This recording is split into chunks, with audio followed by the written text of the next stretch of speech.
Diamond city के अंदर 3 flats के दस्तावेज निकले, 18D, 19D, 20D, और 18, 19, 20D वाले जो संपत्ति है उसमें एक जो है वो सुपर लग्जरी अपार्टमेंट है। उस सुपर लग्जरी अपार्टमेंट में सिर्फ कुत्तों के रहने की जगह थी। ओनली पेट डॉग्स जो हैं वो उसमें रहा करते थे, पार्थ चैटर्जी के। और सबसे हैरानी की बात जो है वो हैरानी की बात ये है कि जहाँ पर पैसे का अंबार, पहाड़ के पहाड़ नोटों के निकल रहे हैं, वहाँ पर ममता बनर्जी जी जैसी जो मुख्यमंत्री हैं वो एकदम चुप बैठी हैं, एकदम शांत हैं, कोई उन्होंने आवाज़ नहीं निकाली।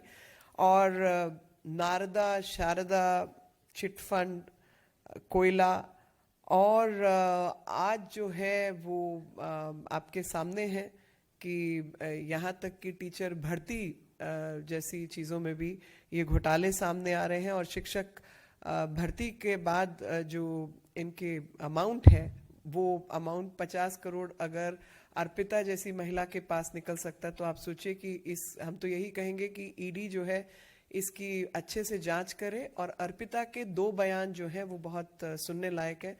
पहला, उन्होंने कहा कि पार्थ चैटर्जी ने उनके फ्लैट को जो है एटीएम बना दिया था, और दूसरा उनका बयान है जिसमें कहा है कि नीचे से ऊपर तक पैसा जाता था। अब नीचे के लोग तो समझ आ गए हैं, ऊपर वाले कौन कौन है वो समझ नहीं आया। और अर्पिता के घर के बाहर 11,000 कुछ का जो है एक कोऑपरेटिव सोसाइटी की तरफ से नोटिस है जो उनका बकाया था, वो उन्होंने जो है डेट जो है अपना वापस नहीं किया।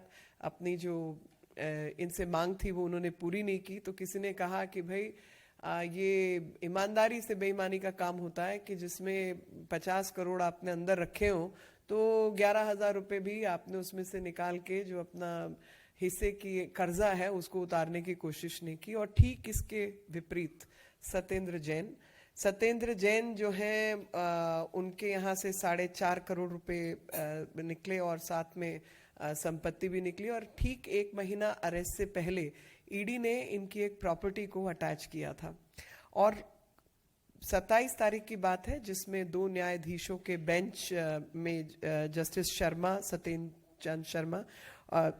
चंद्र शर्मा और सुब्रमण्यम प्रसाद जी, इनकी जो खंडपीठ थी उसने जो है इस मामले को बहुत नज़दीकी से देखा। और मैं आपके सामने पढ़ना चाहती हूँ कि उन्होंने ठीक क्या कहा।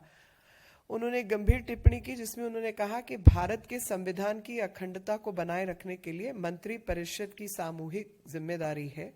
इस बात पर मुख्यमंत्री को विचार करना है कि क्या कोई व्यक्ति जिसकी आपराधिक पृष्ठभूमि है या उन पर नैतिक पतन से जुड़े अपराधों का आरोप लगाया गया है, उन्हें नियुक्त किया जाना चाहिए और उन्हें मंत्री के रूप में बने रहने की अनुमति दी जानी चाहिए।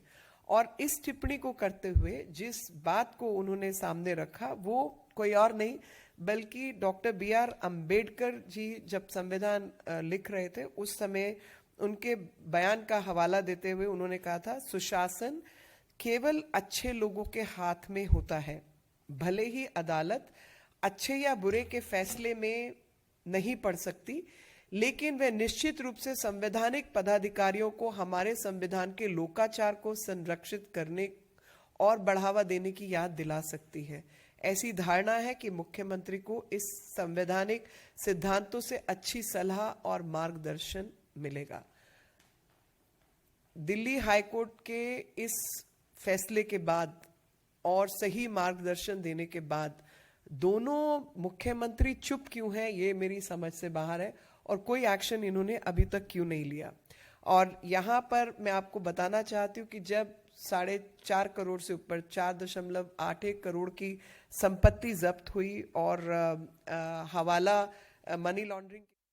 Staying with the SSC scam case, let's also bring you some ground reports from outside Arpita Mukherjee's residence. इस फ्लैट में इस पूरे अपार्टमेंट में दोनों फ्लैट थे जिनमें अर्पिता मुखोपाध्याय का ओनरशिप था और उसमें से एक अपार्टमेंट को ऑलरेडी पूरी तरह से सील कर दिया गया है एनफोर्समेंट डायरेक्टरेट की तरफ से। और दूसरा जो फ्लैट था उस फ्लैट में पूरी रात कल जो पैसे की ढेर मिले उसको गिनने की जो प्रोसेस था वो पूरी रात वो प्रोसेस चली और उसके बाद जो एनफोर्समेंट डायरेक्टरेट के सोर्स से हमको पता चल रहा है कि 28 से 29 करोड़ के बीच में एक अमाउंट बरामद हुआ है।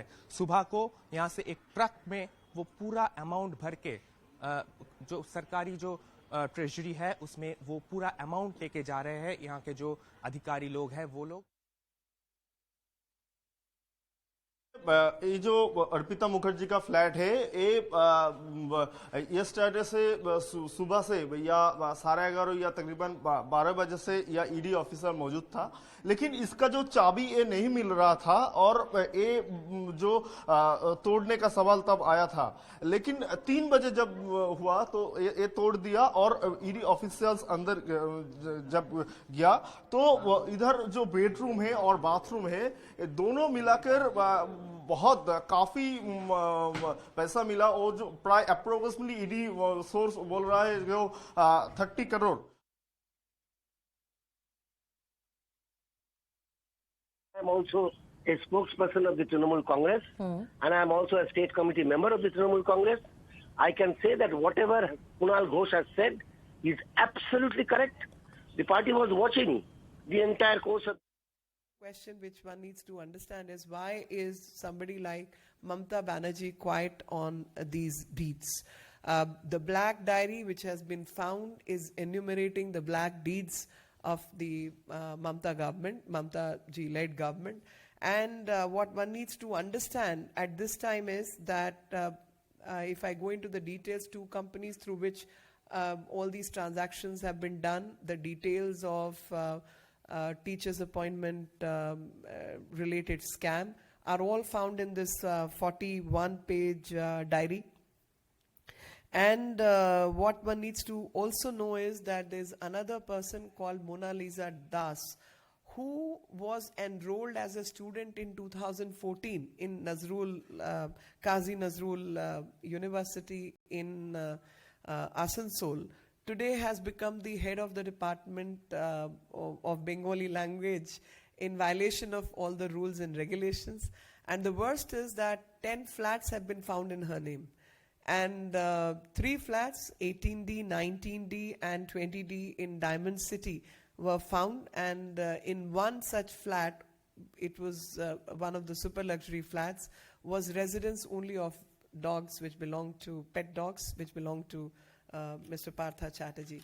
What one also needs to understand is that when ED was investigating this matter, and we want ED to investigate this matter because in 2 statements have been given by Arpita where she says that the money used to be transacted from top to bottom, and the other statement she says that my house was being used as an ATM.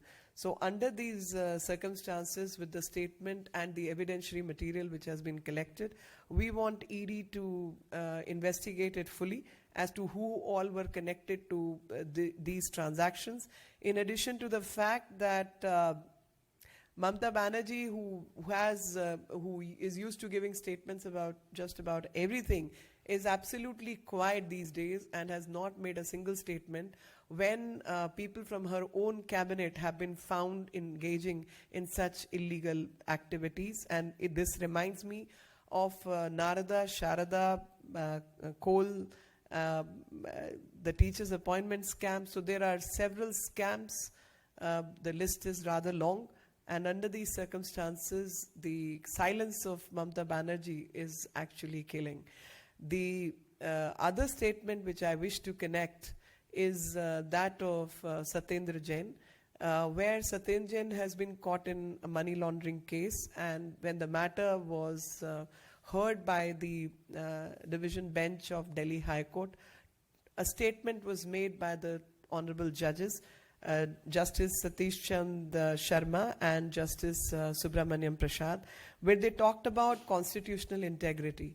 And the statement was that when it comes to the Council of Ministers, It is the collective responsibility of Council of Ministers, and under those circumstances, if a person is found engaged or indulging in criminal activities or activities of moral turpitude, it is the collective responsibility of the Council of Ministers, and court is duty bound to remind the constitutional authorities of their duty and that collective responsibility which they owe it to the public for public good and public morality. In addition,